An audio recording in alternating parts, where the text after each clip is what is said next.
ഒരു ചീഞ്ചട്ടി നന്നായി ചൂടാക്കിയിട്ട് അതിൻ്റെ ഉള്ളിലേക്ക് ഏകദേശം ഒരു 2 ടേബിൾ സ്പൂണോളം ഓട്സ് ഞാനിട്ടൊന്ന് ചൂടാക്കി എടുത്തുട്ടാ. ഒന്ന് വറുത്തെടുത്തു. റോസ്റ്റഡ് ഓട്സ് അത്ര മാത്രമേ ഉള്ളൂ. ഒരു സിമ്മിൽ വെച്ച് ചെയ്യുകയാണെങ്കിൽ നന്നായിരിക്കും. ഹൈ ഫ്ലെയിമിൽ വെക്കുകയാണെങ്കിൽ കൈ എടുക്കാതെ നന്നായിട്ടൊന്ന് മിക്സ് ചെയ്തുകൊണ്ടിരിക്കണം കേട്ടോ. എന്നിട്ട് നമുക്ക് ഫ്ലെയിം ഓഫ് ചെയ്തിട്ട് പാത്രത്തിൽ നിന്ന് മാറ്റാം.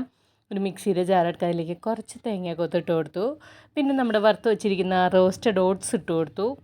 ഇതിന് പകരം നല്ല തിളച്ച വെള്ളത്തിൽ ഓട്സ് സോക്ക് ചെയ്തിട്ട് അതൊഴിച്ചാലും മതി കേട്ടോ. പിന്നെ സോക്ക് ചെയ്ത നമ്മുടെ ഡേറ്റ്സ് പിന്നെ ഈ ഒഴിക്കുന്നില്ലേ, ഇതെന്താണെന്നറിയോ? നാളികേര വെള്ളം. അതൊഴിച്ചു. ഒരു നുള്ള് ഉപ്പിട്ടു.